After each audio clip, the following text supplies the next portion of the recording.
Good morning student. आशा करती हूँ कि आप सभी घर पर होंगे एवं सुरक्षित होंगे। पिछले वीडियो लेक्चर में हमने संविधान की परिभाषा एवं संविधान के विभिन्न प्रकारों का संक्षिप्त परिचय लिया।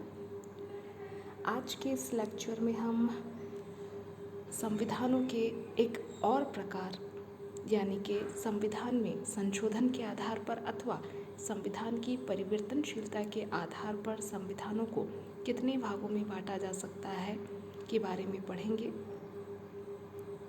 संविधान में संशोधन की विधि या संविधान की परिवर्तनशीलता के आधार पर संविधान को दो भागों में बांटा जा सकता है, लचीला संविधान एवं कठोर संविधान।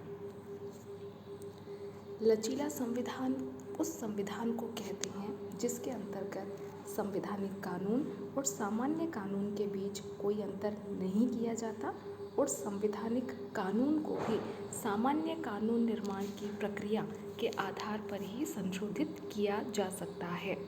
अतः ऐसे संविधान को हम लचीला या सुपरिवर्तनशील संविधान कहेंगे। यदि हम देखें कि लचीले संविधान का आदर्श उदाहरण कौन सा है, तो लचीले संविधान का जो आदर्श उदाहरण है वह है ब्रिटेन का संविधान। अब हम बात करेंगे कठोर संविधान क्या है। कठोर संविधान वह संविधान है जिसके अंतर्गत संवैधानिक कानून व साधारण कानून में अंतर किया जाता है और संवैधानिक कानूनों में परिवर्तन के लिए साधारण कानूनों के नियमों से भिन्न प्रक्रिया को अपनाया जाता है जो साधारण कानून के निर्माण की प्रणाली या विधि से अधिक कठिन होती है।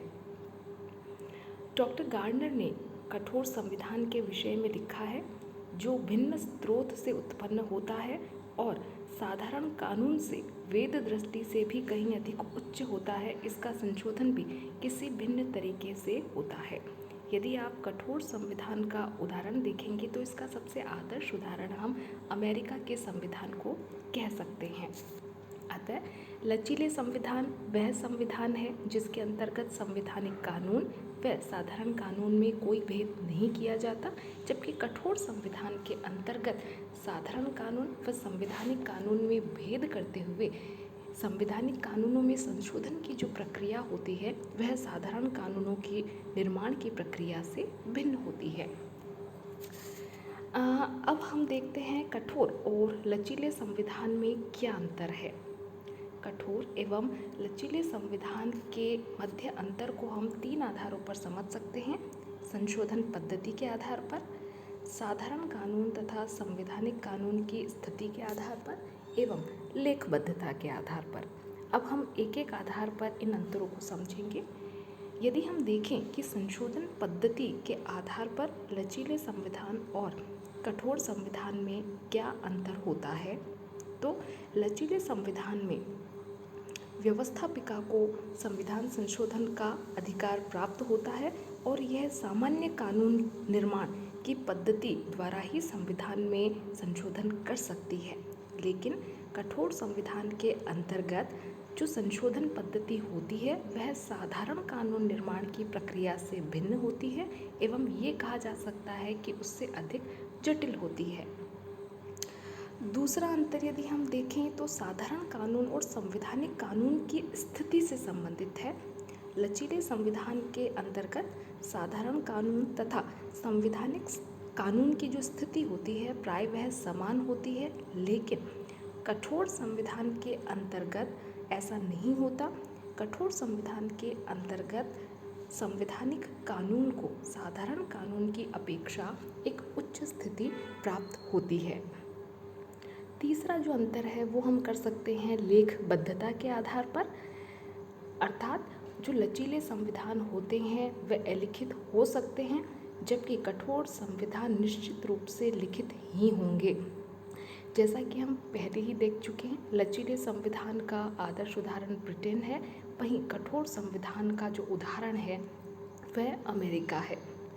लेकिन यदि इन तीनों अंतरों को देखने के बाद यदि वास्तव में आप समझना चाहें तो लचीले और कठोर संविधानों में जो सबसे अधिक महत्वपूर्ण अंतर होता है वह पहला यानी कि संशोधन पद्धति के आधार पर ही होता है। अर्थात जो लचीले संविधान हैं उन्हें साधारण कानून निर्माण की प्रक्रिया से ही संशोधित किया जा सकता है, जबकि जटिल या कठोर संविधान के अंतर्गत संशोधन के लिए एक भिन्न प्रक्रिया अपनाई जाती है, जो साधारण कानून निर्माण की प्रक्रिया से न केवल भिन्न होती है बल्कि जटिल भी होती है। आगे हम देखेंगे कि लचीले संविधान एवं कठोर संविधान के क्या गुण हैं एवं क्या दोष हैं। सबसे पहले हम बात करेंगे लचीले संविधान के गुणों पर। यदि आप देखें तो लचीले संविधान का सबसे पहला जो गुण है वो हम कह सकते हैं कि ये राजनीतिक प्रगति के अनुकूल होते हैं, क्योंकि लचीले संविधानों में सरलता से परिवर्तन किया जा सकता है। अतः जो बदलती हुई परिस्थितियां होती हैं उनके अनुसार संविधान का विकास होता रहता है। इस संबंध में हम ग्रेट ब्रिटेन का उदाहरण ले सकते हैं, जहां पिछले 1500 वर्षों से संविधान में परिवर्तन होते रहे हैं, लेकिन बिना किसी विशेष अशांति के। दूसरा जो लचीले संविधान का गुण हम मान सकते हैं वो है इसमें क्रांति की संभावनाएं कम होती है, क्योंकि लचीले संविधान को समयानुकूल व परिस्थितियों के अनुसार बदला जा सकता है और ये बदलाव शांतिपूर्ण ढंग से आते हैं। और इस संबंध में भी हमें ब्रिटेन की गौरवपूर्ण क्रांति की बात करनी होगी, जो कहीं ना कहीं विश्व के लिए एक आदर्श है, क्योंकि इसके अंतर्गत जो परिवर्तन होते हैं संविधान में वे शांतिपूर्ण तरीके से या काफ़ी लचीले तरीके से लाए जा सकते हैं। अतः क्रांति की संभावना ना के बराबर हो जाती है। लचीला जो संविधान है उसके संबंध में एक गुण ये गिनाया जाता है कि लचीला संविधान राजनीतिक जीवन का सच्चा प्रतिनिधित्व करता है, या ये सच्चा प्रतिबिंब होता है, क्योंकि बदलती परिस्थितियों के अनुसार जिस लोचशीलता के साथ ये अपने आप को बदलता है, तो हम कह सकते हैं कि राजनीतिक जीवन का एक सच्चा दर्पण लचीले संविधान को कहा जा सकता है। इसके अतिरिक्त लचीला संविधान संकट काल के लिए काफ़ी उपयुक्त है। संकट काल की परिस्थितियों में संविधान में कि किन्हीं उपबंधों में हो सकता है कि बड़ा तेज़ी से बदलाव या ये कहें कि एक आकस्मिक संशोधन की आवश्यकता हो सकती है, जो कठोर संविधान में किसी भी स्थिति में संभव नहीं है। यदि अब हम बात करें लचीले संविधान के दोषों की, तो सबसे बड़ा जो दोष इसका गिनाया जाता है वह है कि ये राजनीतिक जीवन में अस्थिरता पैदा करता है। चूँकि लचीले संविधान को किसी भी प्रकार से संशोधित किया जा सकता है, अतः ऐसे संविधान में यदि कोई आतताई सरकार है तो वह निश्चित रूप से राजनीतिक अस्थिरता पैदा कर सकती है और जो नागरिक या लोकतांत्रिक मूल्य है उनका हनन कर सकती है। दूसरी चीज़ लचीले संविधान के अंतर्गत ये कही जाती है कि ये नागरिक अधिकारों की सुरक्षा की गारंटी प्रदान नहीं करती, क्योंकि इन संविधानों को सरलतापूर्वक संशोधित किया जा सकता है। अतः जो शासक वर्ग है वह इसमें मनमाने परिवर्तन कर सकता है, तो ऐसे में कहीं ना कहीं नागरिक अधिकारों पर एक खतरा उत्पन्न हो जाता है। लचीले संविधान के दोष में एक दोष ये भी गिनाया जाता है कि राजनीतिक दलों के हाथ का खिलौना बन जाता है और वो जैसे चाहें संविधान को तोड़ मरोड़ सकते हैं। इसके अतिरिक्त लचीला संविधान संघात्मक शासन के लिए उपयुक्त नहीं माना जाता, क्योंकि संघात्मक शासन के अंतर्गत लिखित संविधान की व्यवस्था होती है और उसी के आधार पर केंद्र व राज्य के अंतर्गत शक्तियों का बंटवारा होता है। लचीला संविधान होने की स्थिति में केंद्र जैसे चाहे संविधान में परिवर्तन कर सकता है। ऐसे केंद्र और राज्यों में तनाव पैदा होने की स्थिति आ सकती है। लचीले संविधान के संबंध में कहा जाता है कि ये राजनीतिक दृष्टि से अशिक्षित लोगों के लिए मतलब योग्य नहीं है, या ये कहा जाए कि ये वहीं उपयुक्त है जहां लोग राजनीतिक तौर पर जागरूक है एवं शिक्षित है। इसके अतिरिक्त जो लचीला संविधान है उसकी व्याख्या करने में भी कहीं ना कहीं न्यायाधीशों को कठिनाई का अनुभव होता है। अब हम आगे बात करते हैं कठोर संविधान के गुण एवं दोषों की। कठोर संविधान का जो सबसे बड़ा गुण है वह है स्पष्ट एवं निश्चित। कठोर संविधान जैसा कि हम पहले पढ़ चुके हैं निश्चित रूप से लिखित होते हैं और इसका जो निर्माण होता है वो एक विशेष समयावधि में एक विशेष संविधान सभा द्वारा किया जाता है। और चूँकि संविधान लिखित होता है अतः इसमें स्पष्टता और निश्चितता आ जाती है जो लचीले संविधान में नहीं पाई जाती और यदि किसी भी प्रकार का विवाद उत्पन्न होता है तो लिखित संविधान के आधार पर उस विवाद को सुलझा लिया जाता है। दूसरा जो सबसे बड़ा गुण कठोर संविधान का माना जाता है वह है कि ये राजनीतिक जीवन में स्थिरता प्रदान करता है, क्योंकि इसके अंतर्गत संविधान में आसानी से परिवर्तन नहीं किया जा सकता। और वहीं दूसरी तरफ यह नागरिक अधिकारों की सुरक्षा की गारंटी प्रदान करता है, क्योंकि सरकारें या शासक दल इसमें मनमाना परिवर्तन नहीं कर सकता।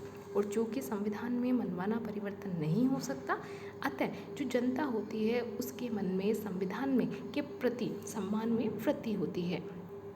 कठोर संविधानों का एक महत्वपूर्ण गुण ये भी है कि यह संघात्मक राज्यों के लिए आवश्यक होता है और कहीं ना कहीं संघात्मक राज्यों में चूँकि लिखित एवं कठोर संविधानों को ही अपनाया गया है, जो वहाँ की राजनीतिक सुदृढ़ता का एक कारण भी है। कठोर संविधान दलीय राजनीति से ऊपर होते हैं क्योंकि इनमें आसानी से संशोधन नहीं किया जा सकता। चूँकि संविधान में संशोधन आसानी से नहीं किया जा सकता, अतः अल्पसंख्यक भी कहीं ना कहीं अपने आप को ऐसे संविधानों के अंतर्गत सुरक्षित अनुभव करते हैं। कठोर संविधान कहीं ना कहीं शासक दल को या शासन को निरंकुश होने की शक्ति प्रदान नहीं करता, क्योंकि यह शक्तियों को सीमित रखता है।